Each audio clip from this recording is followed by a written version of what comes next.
Good morning, good afternoon, and good evening. Thank you for joining the Spiritist Talk series promoted by the United States Spiritist Federation every Saturday morning at 11 a.m. Eastern Time. I am very happy to be here to host this talk by LUIZ Lima, who will be leading our live with the theme, The Spiritual Layers of the Planet. I would like to take a brief moment for two announcements. The first is there is a new podcast series, Psychology and Spirituality, a bridge to a better life, based on the works by Joanna J. Angelis. And please note, there's a new episode every Friday. The Psychology and Spirituality weekly talks are based on the works by Joanna J. Angelis and will offer a safe space to confront, compare, correlate, and expand spirituality concepts from a psychological lens, bringing insights, actionable tips, and real world advice to help you lead a better life. Please subscribe to receive notifications of the new episodes at the USSF YouTube channel. And please note on the screen, there is a QR code. If you want to help the USSF produce more publications and promote Spiritism to everyone, please scan the QR code on screen for your donation. Now, back to LUIZ Lima. Together with everyone who is watching this live broadcast now, I want to give you a very warm welcome. It is wonderful to have you with us today to discuss the spiritual layers of the planet. And I am sure you are as eager as I am to hear from LUIZ. But before he starts to enlighten us in the next hour, please allow me to formally introduce him. LUIZ Lima began his journey in Spiritism in 1990 and continues today. As a serious researcher on the scientific aspect of Spiritism, LUIZ has been facilitating the studies of how to bridge science and Spiritism in both languages, Portuguese and English. Mr. Lima is a renowned lecturer in the Spiritist movement and participates in local and national seminars and events throughout the year. LUIZ Lima holds a degree in electronic engineering and works in the computer network industry. Please take this opportunity to send your questions during the presentation using the chat window. LUIZ has reserved time to address your comments and questions once he concludes his presentation. So please welcome LUIZ Lima. Bradley, thank you very much. It's such a pleasure to be here. It's always a pleasure studying, and we're all learning anyway. So there is no one better than the other here. This particular topic, the spiritual layers of the planet, this is something that for me personally, it fascinates me. I started studying this thing, I don't know, about 10, 12 years ago, because I wanted to have a better understanding of what happens when we die. And that's the goal of this lecture, to explain the spiritual layers of the planet and what happens when we discarnate. Where do we go? So we're going to bring some graphics here because I think it's just easier to understand using the graphics here. Anytime we speak about something spiritual, something spirit related, it automatically connects us to the study of fluids, because that's what the spiritual world is. It's fluidic, and it's not different here. So we're going to have to go back to the very beginning to contextualize fluids and then the spiritual fluidic layers of the planet. So let's go join me on this right here, if you will. From the very beginning, the Supreme Intelligence, also known as first cause of all things, God. From God, we know that two things emanate. And this is explained very clearly in the Spirit's book and additional Spiritist literature. This particular slide here that I'm going to show you, it's more to contextualize. We're not going to go very deep in it because it would be more part of a study like maybe evolution or so. Anyway, let's go there. So from God, two things emanate. First, spiritual principle. Let me just spend a minute on the word principle. Principle it's used a lot in mathematics and physics. Principle, it's something that potentially can happen. It's a potential. It's not something that is already in place per se. Principle means something that is ready to happen, ready to come around. It's ready for those things. So spiritual principle contains the seeds of anything that one day is going to be spiritual. Okay? The second thing that emanates from God is the universal cosmic fluid. And again, inside the universal cosmic fluid are the seeds of everything that one day is going to become matter as we know it. This is called the material principle. So when you look at the screen here, there are basically, in simple words, two things that emanate from God: spiritual principle and material principle. The entire creation happens when the spiritual principle interacts with the material principle / universal cosmic fluid. How does it happen? It's just for analogy, just think of you get a little Lego blocks and you give to a baby. You give to a very young child, a baby. So you give him 10 of those blocks. On the first days, he's not going to be able to do anything. And small, young children, they're going to throw it out. They're going to put on their mouth. They're not going to be able to even grasp the idea of putting the 2 blocks together, let alone 3, 4, 5.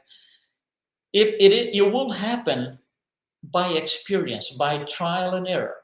At one point, that little young child is going to say, oh, I got this block, I got this. If I put them together, oh, they stick together. And it goes from there. It's a lot of trial and error. It is the same thing here. The spiritual principle will make, I would use this word, incursions into the material principle more and more and more, each time more, to create things. Again, the entire creation comes from this interaction.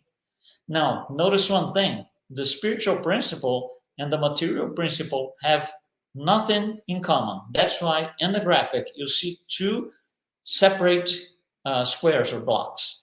There is no common points. There is nothing in the spiritual principle that is matter. There is nothing in the material principle that is spiritual. They are completely separate, 100%. Now, the interaction between those will, that's how creation happens. And this trial and error from the spiritual principle, like I said, it goes further and further and further, just like the kids using more blocks, 3 blocks, then 4 blocks and 5 blocks. It's more or less the same thing. Until this spiritual principle gets so, I'm going to use the word advanced because it starts from nothing, called simple and ignorant.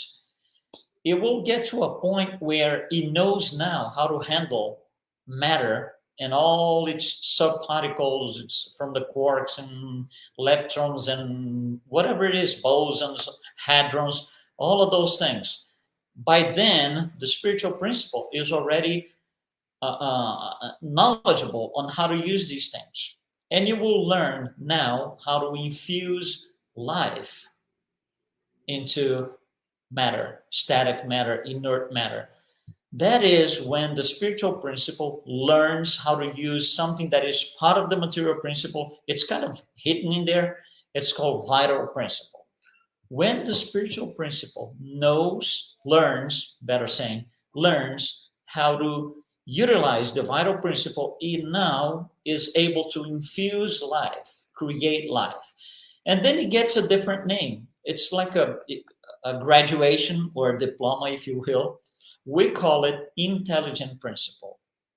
So every time we say intelligent principle, it has to do with life. We do not use intelligent principle for the mineral kingdom, for example. For the mineral kingdom, a better expression would be spiritual principle. So we have things clear. We don't use the same name for two different things or vice versa. So this intelligent principle, which is an evolution of the spiritual principle, will continue to go into the material principle to create more things. But the things that it creates are much more advanced than before. So you will go through the entire plant kingdom, from the most simplest form of plant to the most complex. Then it continues going through the animal kingdom, going from the simplest single cell, unicellular animal, all the way to the more complex ones. You will develop. So the intelligent principle develops by, again, joining with the material principle. It just now is able to create things that are much more complex than the spiritual principle can. And there's going to be a point where this intelligent principle becomes so intelligent that it kind of graduates again. It gets a second diploma, if you will, using a more modern word. And it becomes a spirit. A spirit means an intelligent principle that became so advanced that is able to sustain itself by itself. It has its own consciousness. The spirit does not stop. The interaction with the material principle continues. So the spirit will continue acting upon the universal cosmic fluid, the material principle, to form other things. But of course, the things that the spirit are able to, or is able to form, are much, much, much more complex than before, than things that were created in the plants kingdom, animal kingdom, let alone mineral kingdom. And this spirit, by interacting with the universal cosmic fluid, is going to generate two types of what we call matter, because it comes from the material principle. That's why we take the name matter, but in two forms. One form is called imponderable matter, and the other form is called ponderable matter. We're going to detail this shortly, but in simple words, ponderable matter is anything that we are able to perceive using our five senses. So you have to be incarnated, and you have five senses to perceive the ponderable matter. That's a physical, material world. Now, also the imponderable matter that the spirit is able to generate, it's something that we do not perceive. We are not able to perceive using our five senses. We need other types of sensors, which are called vital forces, vital centers, chakras, different names, but that's the idea. So we use those things to perceive the imponderable matter, and we use our five senses to perceive our the physical world, ponderable matter. Okay, so this is how we're going to contextualize fluids. So fluids start all the way up from the universal cosmic fluid, and they will be modified little by little. It's not a snap of fingers that, for example, one thing that we, not necessarily we mean it, but we say it. Well, we are able to go to the universal cosmic fluid and do this and that. Hold on, let's take a better look at this statement, because it might be misleading. So we cleaned up the graphic a little bit here. So we are talking about ponderable and imponderable matter formed by modifying the universal cosmic fluid. So we're going to start from the very top. I'm representing the universal cosmic fluid here with this purple balloon. The universal cosmic fluid is where the entire creation is immersed in. So when you look at this, there's a physical limitation, which is the drawing itself. But that's only a visual tool. There is no limitation. The universal cosmic fluid populates the entire universe. Now, from this universal cosmic fluid, which is the pure form of fluid, you will be modified in stages. Okay, so the first stage is a group of spirits, which are the most advanced spirits in the universe, will be able to touch it. They don't create it, but they will be able to touch it and modify it to something that we call the cosmic dwellings. So cosmic dwellings is something that is already modified. It's no longer the universal cosmic fluid in its original form. No, it's modified. So once these cosmic dwellings are in place per se, another group of spirits will take this and do a second layer of modifications. And it's going to create what we call, typically we call stellar organizations. Again, stellar organizations, they come from the universal cosmic fluid, but it's not a direct modification. There's a layer in between. Once this is in place, stellar organizations are out there. Another group of spirits is going to modify these to create the galaxies. And it continues. Once the galaxies, several different galaxies, millions of them, once they are in place, certain group of spirits are going to come in and modify this to create planets. Okay, so think about this, planets. So Earth is one of them. Say Jupiter is another one. The fluid that for the planets, I'm representing the fluids in blue here, as you see on the graphic. The fluid for Jupiter is not the same for Earth. So I like to call this is just me. This is my personal way of saying things. So we don't get confused with the word. So I call this the planetary fluid. So the planetary fluid for Earth is not the same planetary fluid for Venus, Mars, Jupiter, Saturn. They all have their specific fluids. Once these planets are created, the planetary fluid is created, and you will have imponderable matter and ponderable matter, as we mentioned before. So imponderable and ponderable matter on the Earth is not the same as other planets.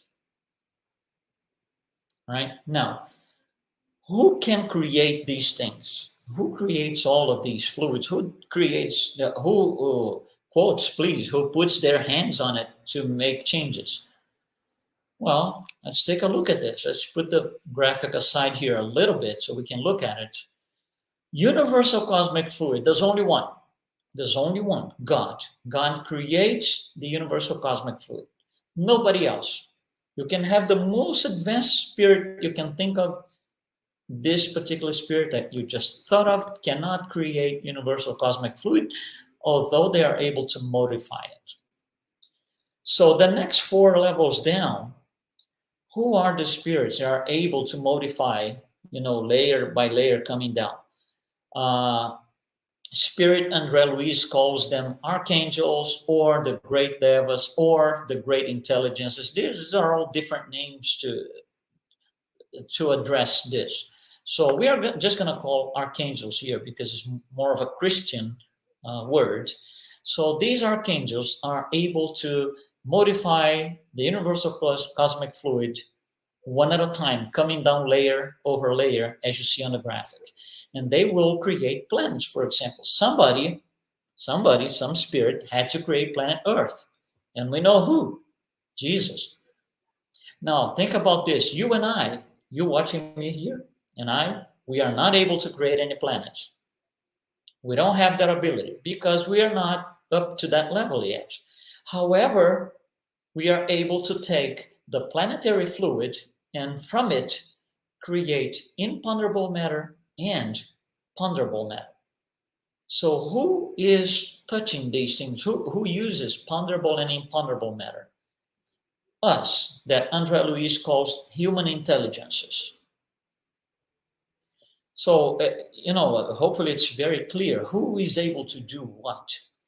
Again, human intelligence is you and I. We cannot create galaxies. We cannot create planets. We would have to be so much more advanced. We would have to be archangels to be able to do something like that. So on the planet, or in the planet, we live under its planetary fluid composed of ponderable matter, matter that we perceive with our five senses, we touch, we feel, we hear, and imponderable matter that we perceive with our vital centers. Okay, so spirits that are incarnated, you and I, are living under ponderable matter.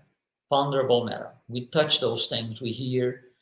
Spirits that are discarnated are still subject and under the planetary fluid. However, they live under the imponderable matter. So let's take a look at these two things here a little bit more in details. Let's bring this up. Let's expand this screen so we can take a better shot at it. So in green, I'm representing anything that is imponderable matter. Again, what is this green imponderable matter? Is matter that belongs to the planetary fluid of planet Earth, but is not perceived by any of our five senses. In red, ponderable matter is the part of the planetary fluid, planet Earth, that is physical, material, as we know it, matter as we know it. Okay, so what do we have under ponderable matter? We have spirits that are incarnated. You are, I am. Okay, where do these people live? What is their habitat? It's the planet Earth, but not the planet Earth like the ionosphere, no, the crust. We have our feet walking on the crust, if you will, in a very straightforward form. So we incarnate spirits, we are all living on the same habitat. It's called the Earth's crust. And how about imponderable matter? What do we find in there? We find spirits that are not incarnated. They are discarnated, waiting for an opportunity to incarnate again and go on with their lives. These spirits that do not have a physical body, discarnate spirits, they live in the imponderable matter of the planet Earth. What is their habitat? Think about this. It's not the Earth's crust because they're not incarnated. Their habitat is what I call the spiritual habitat. It is the Earth's spiritual layers. And I say this because there's more than one, and we're going to study them now. The layers of the planet for spirits that are discarnated. So, for example, if you know one of a loved one, for example, who is discarnated now, they are living in one of the spiritual layers of the planet. And there are several of them. So we're going to explain what these layers are, how we can understand them in more details. But the spiritual layers of the planet are composed the spiritual habitat for discarnate spirits. There is not a single incarnate spirit living in there, because incarnate spirits live on the crust. So let's keep going here. So there is interaction between ponderable and imponderable matter in terms of spirits. Spirits, as we usually say, come and go, right? They discarnate, then they reincarnate again. They discarnate, reincarnate again. There's a flux of activity in there. So this happens the same way with the habitat. Every time one of us discarnates, we go to a different habitat. When we are ready to incarnate again, prepare in our next life, we prepare, we are ready to go, we change habitats again. We come to live on the crust. So all of this that I'm saying so far is to explain that there are several different spiritual layers of the planet that we are going to go into right now. So follow along, please, and let's see if we can get this thing understood. One of the great Brazilian mediums, her name is Rigorina Cunha. She had this at a young age. She started having dreams, just dreams with strange things that she could not really precisely tell people. But these dreams started to be recurring dreams. So they would happen all the time. And she said, oh my God, this thing it's kind of bugging me. I need to, let's say, maybe if I draw these things on paper, these images that I see every night, maybe if I draw them on paper, they're going to go away and I'll be able to sleep, the whole night without having to deal with this. Not that it's bad, but she wanted to get some more rest, per se. So, and she's not an artist. She cannot do drawings. So she did, as she could, the best she could. So she drew 12 of these images those were part of these recurring dreams that she had. With these 12 images, she said, well, now that I have them on paper, these things are going to leave me alone. But it didn't happen. She was still having the same dreams, the same images would come up every night.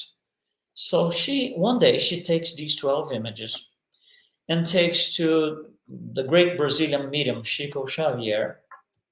And she said, listen, and she tells a story. This is what's happening. These are the 12 images. Can you help me here? Because I just want to sleep. I want to go to bed and sleep. So Chico Xavier looks at those and says, do you know what this is? And she said, no, that's what I'm trying to get an answer for. And he said, this is the spiritual, this is NOSSOS, spiritual colony, NOSSOS. And this image that you see on your screen is one of the 12. The other images, which are published on a book, these other images were used for the cover of the book NOSSOS, for the movie NOSSOS, because they were exactly what NOSSOS was like. Okay, so that was just a parenthesis here, real quick. So this image here comes from those dreams. And she comes to explain, because she drew this thing, and she now has to explain what this is, because you might look at it and it might not mean anything to you. So she said, well, I'm going to explain this thing. As she tries to explain, we kind of bring scientific knowledge that match up with what she was trying to tell us, or at least what she was trying to draw. So if you look in the very center of the image, I don't know if you can see very properly, but that's the planet Earth. You can see North America, South America in there, okay?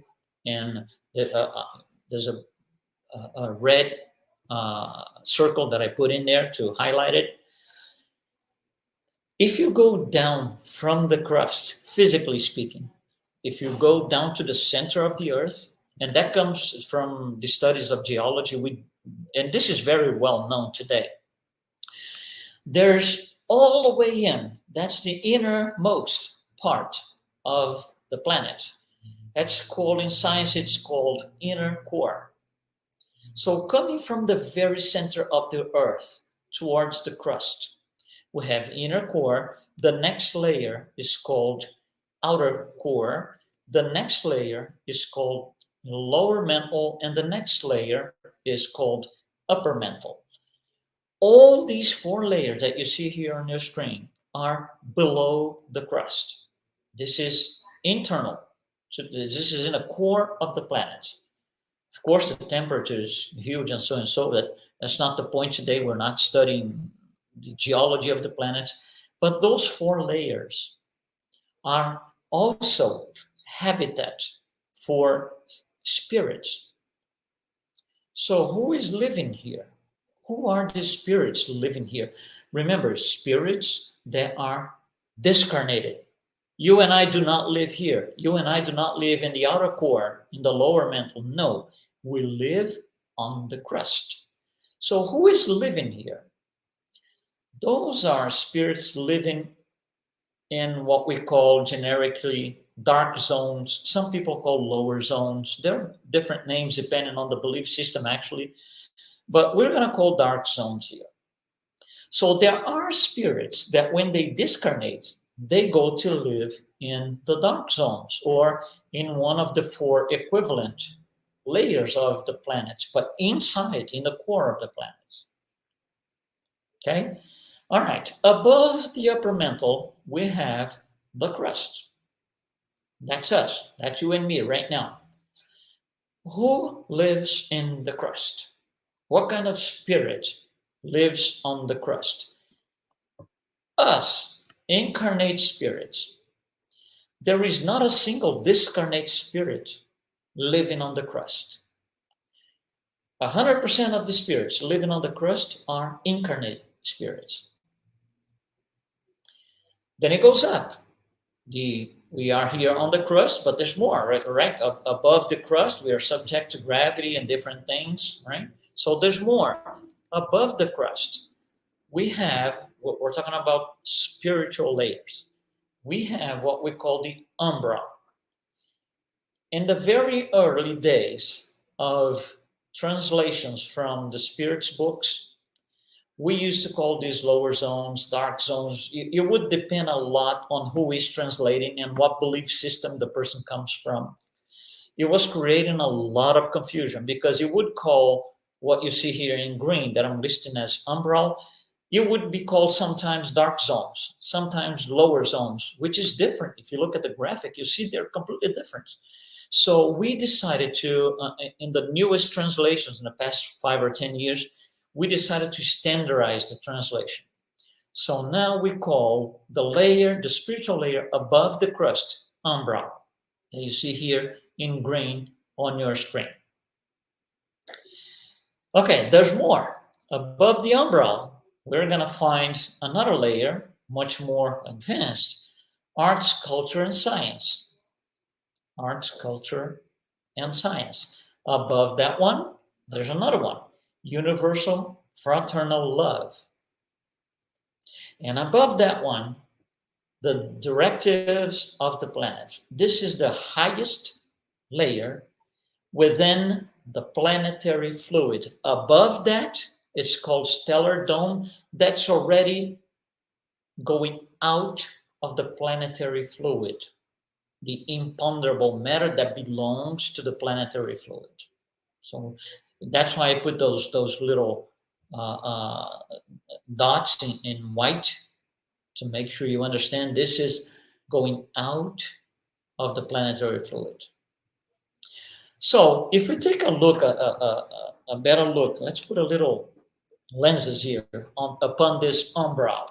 It is usually to make studies easier so we can understand, we usually divide this thing in 3 layers, 3 sublayers, I would say, lower, mid, and upper umbral. And you can see the lower umbral is the closest thing to the Earth's crust. It would be almost the equivalent of the Earth's crust for spirits that are no longer incarnated. Then we have the mid-umbral and then the upper umbral. Upper umbral is where spiritual colony Nossolar is located. So it is 2 layers above us, 3 layers. So when you look at this from the inner core, coming all the way up to directives of the planet, you're gonna see there's 12 layers. Actually 10 layers, right? 10 layers, because the crust is not really a layer for discarnate spirits. And that's interesting because we go back to the beginning. When we discarnate, which layer do we go to? How do I pick my layer? I don't want to go to the lower umbral. I would rather go to maybe universal fraternal love, maybe arts and culture. I want to stay away from the inner core. I want to stay away from lower mantle. How do I pick my layer? What do I do? How do I apply for which form do I fill to request a certain layer? It's not like that. Let me give you an idea here. Let me give you a better idea. Think about a recipient that you have water in, just like you see here on the picture. So you have a recipient and water up to a certain level. If you take a styrofoam little ball and you throw on the recipient, it's going to stay afloat on the top. Nobody is going to argue about that. We can do collective prayer. We can do everything to bring this ball to the bottom of the recipient. It's just not going to happen. It will stay right there. By the same token, if we put let's say a plum or an iron bowl and we let go from the top, it will go to the bottom of the recipient. You will not stay in the middle. You will not stay afloat. No matter how many prayers I do to make it come up like 1 inch or 2 inches from the bottom, there is no such a thing. It will never, ever happen. However, if I physically hold, say, the styrofoam ball, physically hold it, and I bring my hand halfway down the recipient. So now the little ball is in my hand halfway down. It will stay in that position for as long as I hold that little ball, whichever it is, the iron ball or the styrofoam or any other material, doesn't matter. For as long as I hold that down on that position, it will stay. So let's say, for example, that I'm holding halfway down the styrofoam little ball. What happens if I open my hand and let go? So I'm going to free up the styrofoam ball. What happens when I let it go? It will go back up to the surface. There's nothing that I can do to make it go somewhere else. No prayer will bring it down, nothing. You will stay afloat. Same for the iron ball. If I'm holding the iron ball in my hand, in the middle, halfway down, for as long as I hold it, it will stay in there. If I hold it for 1 hour, it is guaranteed that during that 1 hour, it's not going to go to the bottom. Now, the minute that I let go, the minute that I free up the ball, the iron ball, it will go to the bottom. And there's nothing that you and I can do to make it go somewhere else to another height within the recipient. It will not happen. It is such with the perispirit. The perispirit is the little ball that is being held by the physical body. When the physical body lets go, meaning moment of discarnation, when the physical body lets go, what happens to the perispirit? It's going to go to the layer that is compatible with it. Styrofoam ball stays above because of some physical characteristic known as density, or even better, specific weight. The specific weight of a styrofoam ball is less than the specific weight of water. That's why it stays up. The specific weight of an iron ball is much higher than the specific weight of the water, so it goes down. Same for the perispirit. The perispirit is going to go to the layer that is compatible with its specific weight. So at the moment of discarnation, there is no point in call God because I want to talk to him. I want to convince him that I deserve to be in arts and culture. There is no such a thing because my perispirit, at the moment of discarnation, my perispirit has a well-defined specific weight. And I can't change that at the very last minute. Call God here because I want to talk to him. I want to have an audience. We've had an audience since we were simple and ignorant until the point of discarnation on this life. That's our audience. We can't bribe God. We can't buy a place in one of these layers.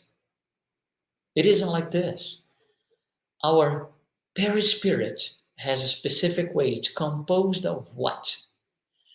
Of our spiritual history.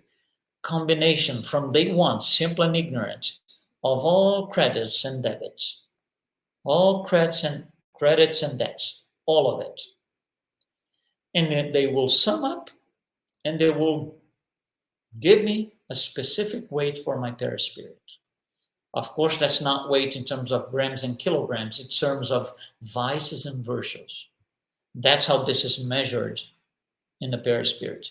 If my perispirit is very heavy because, I practice a lot of vices, I haven't decided to go the right way yet.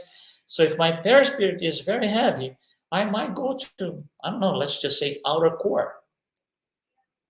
And I can't call God for an audience trying to buy my place, whatever, in the umbrella. It's just not going to happen. So we go to the place, or not place, but to the layer, spiritual layer of the planet that is compatible with our perispirit.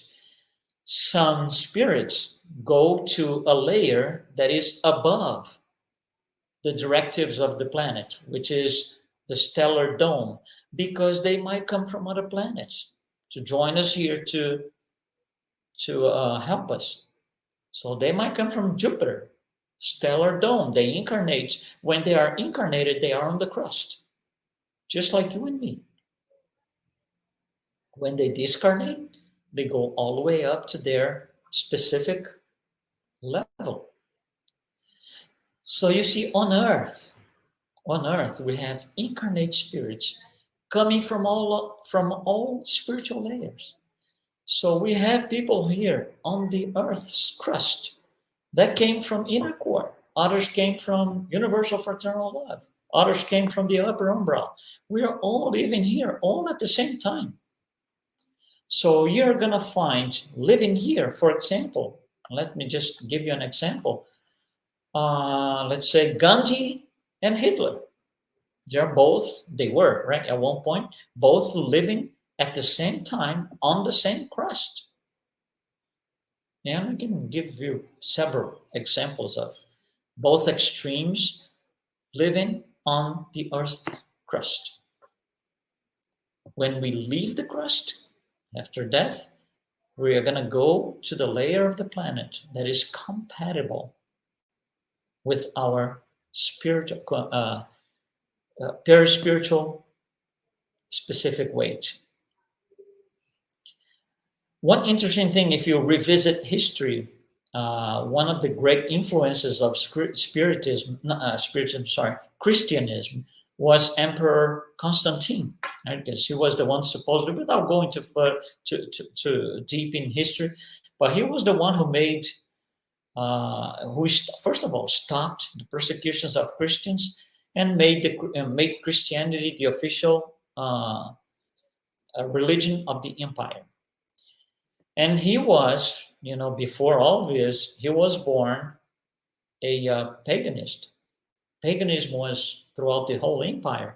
So on his last days, on his deathbed, he calls one of the priests. The priests go there to, just talk to him and make sure he was, going to be granted a good place in heaven or whatever they call it at the time, right? And then he said, well, I want to be baptized. That's a couple of days before his death. He was in a deathbed. I want to get baptized because I became myself a Christian. I did a lot of things. I helped the Christians to have their head above the water. Now they can go out of the, hidden places and so. So I think I deserve to be baptized to go to a better place when I die, and death is like a couple of days away. And that's what history tells us. However, that's not what happens. It might be a historical event, but it doesn't happen to me and you. There is no such a thing as like a couple of days before, let me be this good guy for 48 hours and I'll jump from, let's say, upper mental to arts and culture. It's not like this. So I think this idea of the density or the specific weight of the spirit, perispirit, explains where do we go when we die. So usually, not usually, but it's very common for us spiritists to say, where do we go when we die? To the spirit world. Yes, it will. We will. But here on this particular topic, I wanted to bring you more of that. Where in the spirit world am I going to go? What layer do I go to and why and how it happens?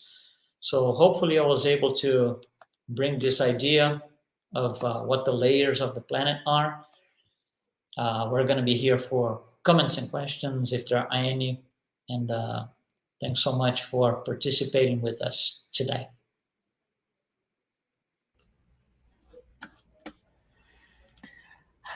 Thank you so very much, Luis, for the reflections and wonderful information and presentations you provided all of us today. So we are now open for comments and questions from the audience. And the first one is from the U.S. Spiritist Federation.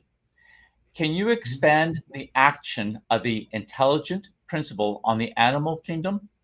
Are animals individual or collective manifestations of the intelligent principle?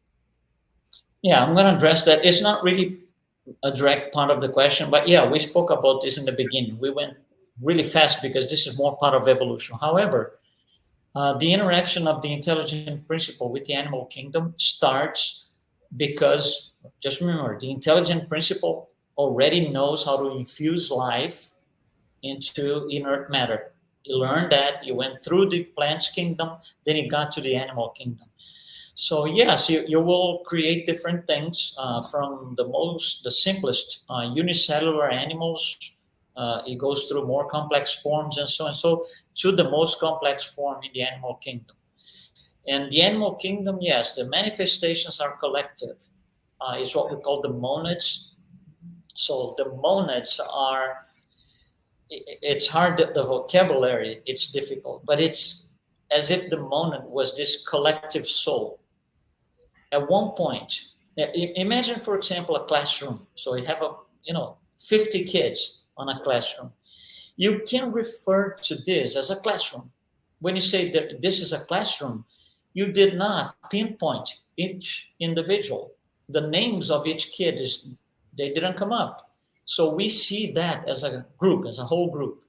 That's what the animal kingdom is. You don't say, when you say the giraffe, for example, you don't name the giraffes. You just say it's a giraffe. It's very generic because they are grouped by these monads. When the monad becomes so advanced that they can sustain individuality, then yes, it's like little babies, I would say, baby spirits born out of this intelligent principle. But yeah, at the animal level, they are collective manifestations. Okay, thank you. So, from Daniel Santos, thanks, Luis, for this beautiful explanation. You explained about layers of our planet, which makes sense from the physical point of view. However, we are mostly mental, emotional individuals, which are not physical per se. So, is it possible that an incarnate spirit lives several of these layers during a single lifetime? No, okay. So when we are incarnate, we are on the crust. We are not living in the umbral. We are not living in arts and culture. We are not living in the inner core. Incarnates live in one place, crust. Okay, so and it's, for example, if you have let's say you have a building, 12 floors. okay? 12 apartments, 1 per floor. And then the manager of the building sends a memo and says, listen, people, we got to resolve a few things. We're going to meet together, all of us. Please be on the 5th floor tonight at 7 p.m., for example. At 7 p.m. tonight, regardless of what is your apartment, you are on the 5th floor. At that point, you are living on the 5th floor, maybe for an hour, 2 hours, whatever the meeting goes for. When the meeting ends, you shake hands and you go back to your 10th floor, 12th floor, 1st floor. So while you are on the crust, incarnated, it doesn't really make sense to talk about spiritual layers. Spiritual layers are where we come from and we go back to.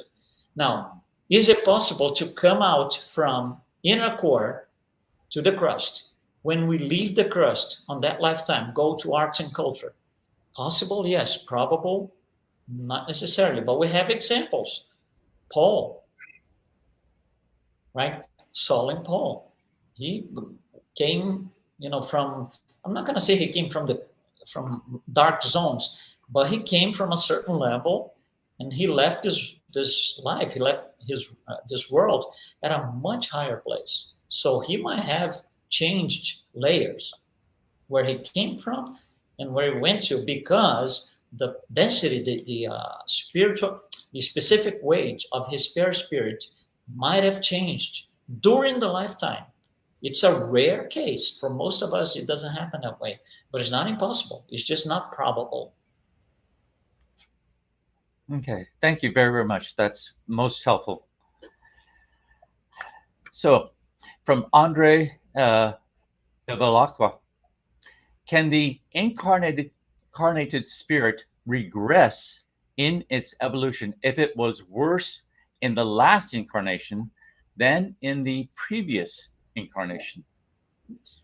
Oh, that never happens. It's always progressive. You can stagnate.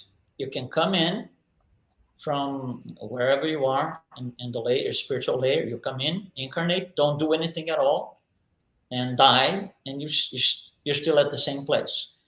Going back is not possible, because it's always progressive. Incarnation, discarnation, the circle, the cycles of life. It's always progressive. Worst case, you stagnate. So it's not possible to come in from arts and culture, live your life, discarnate, and go to Umbra. It's not going to happen. At the worst case scenario, you are the minimum, you are at the same level. That means we are, regardless of who you are and who I am, we are at the best incarnation ever. Hitler was at his best incarnation ever. So was Osama bin Laden. So was the great, tyrants of humanity. They were all on their very best life at the time. Okay, very good. That's very, very helpful information, and very good explanation. From the United States Spiritist Federation, we have a question. Once created, do the elements of the stellar organization develop through what we call natural laws? Yeah, I'm not sure I understand exactly what the question is, but stellar anything created has to have intelligence behind it. Matter by itself doesn't do anything. So that's why I said in the beginning, the entire creation comes from the interaction between what's intelligence or spiritual principle with the fluid, universal fluid. So once the elements are created, for example, cosmic dwellings, out of universal cosmic fluid, cosmic dwellings, then stellar organization, once they are in place, other spirits will develop it. But you still need, it doesn't happen by itself. You still need spirits making it happen. That's why, for example, Spiritism is very adamant in explaining that the psychosphere, the psychic atmosphere of the planet depends on us, because we are the ones creating it. You and I, because we are the ones under the planetary fluid. Spirits living in Jupiter do not help create that atmosphere. Spirits living in Mars do not help this. It's us. 25 billion spirits, 8 billion incarnate. It's us. We are the ones developed, making it happen. So you still need intelligent principles making it happen. So I don't know exactly what you mean by natural laws, but it's natural because somebody's making it happen. It's a natural course of things, but it doesn't help by itself. It doesn't happen by itself. Okay, thank you for that. It's most helpful. From MK, awesome lecture. To me, you could not be any clearer if you tried. Thank you. Do you think we visit other layers when dreaming? Absolutely. We can, for example, if you think of one of the metaphysic phenomena,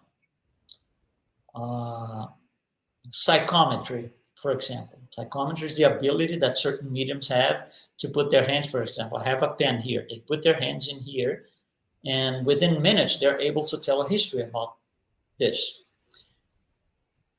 A lot of times, they are driven.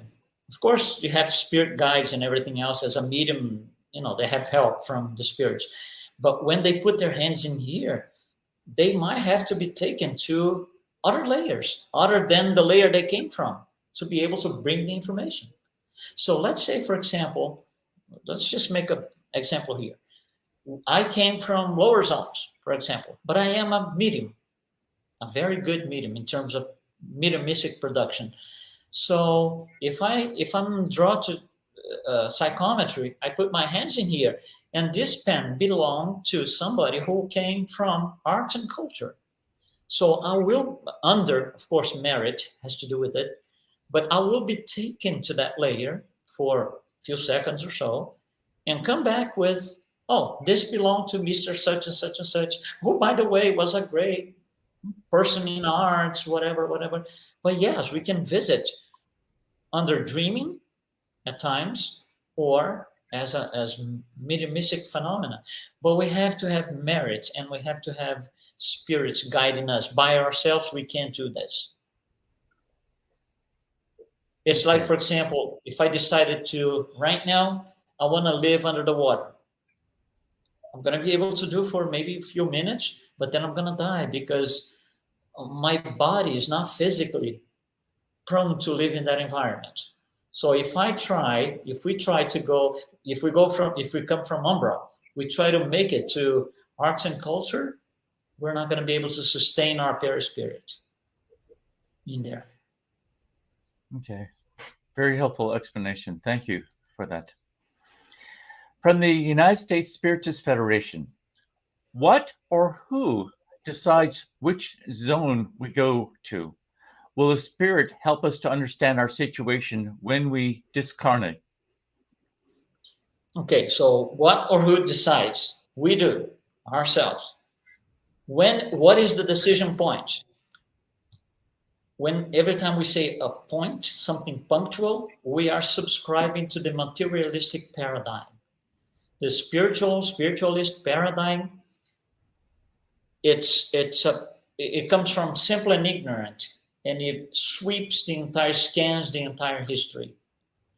So who decides? Us, based on what? On what we do from day one, simple and ignorant to the moment of death on this life.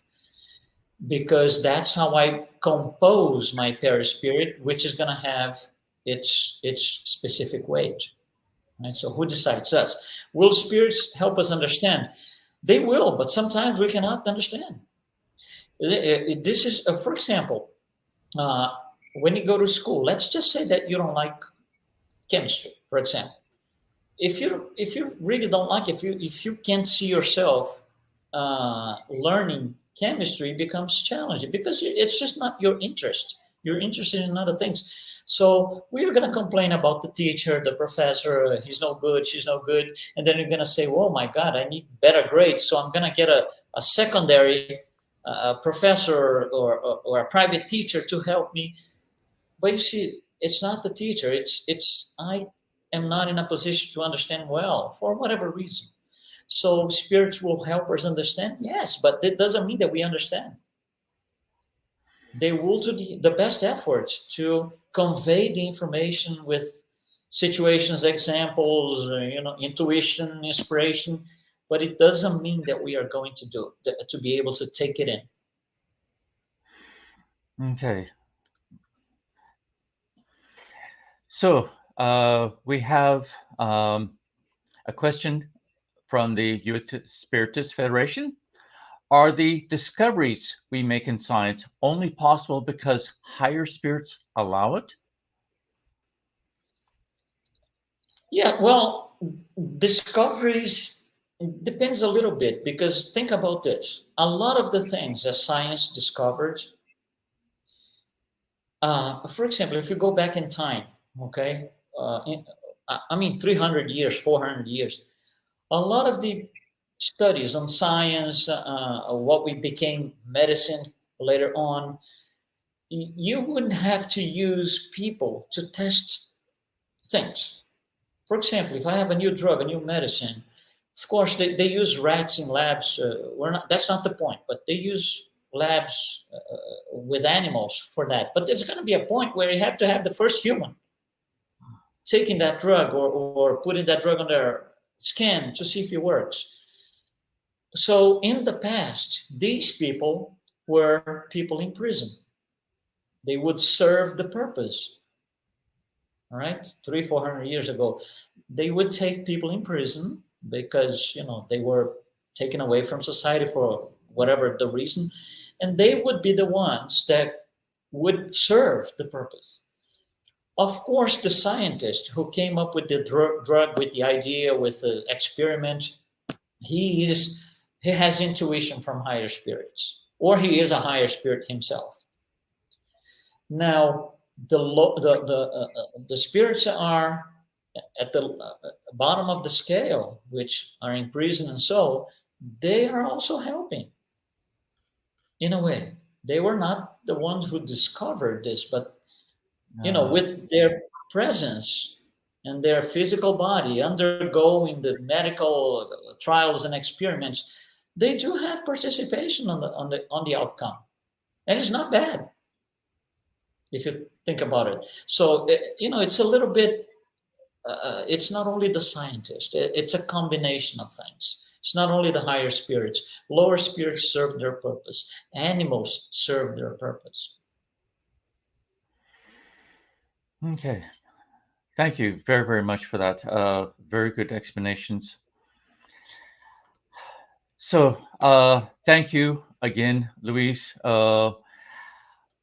for the wonderful reflections and information you provided. And we have one other question here from Andre Bebalacqua. Is there any way to know if our balance between good actions and negative actions is positive or negative, so that we can seek to react along our evolutionary journey on Earth?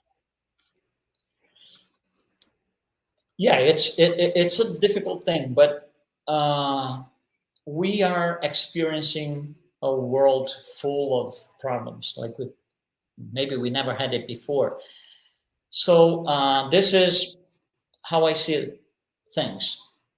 When you have a spirit that comes from the lower zones, let's say lower umbral or even below the crust, if you have one of those, and so when they incarnate, they are on the crust, just like you and me, they are on the crust now.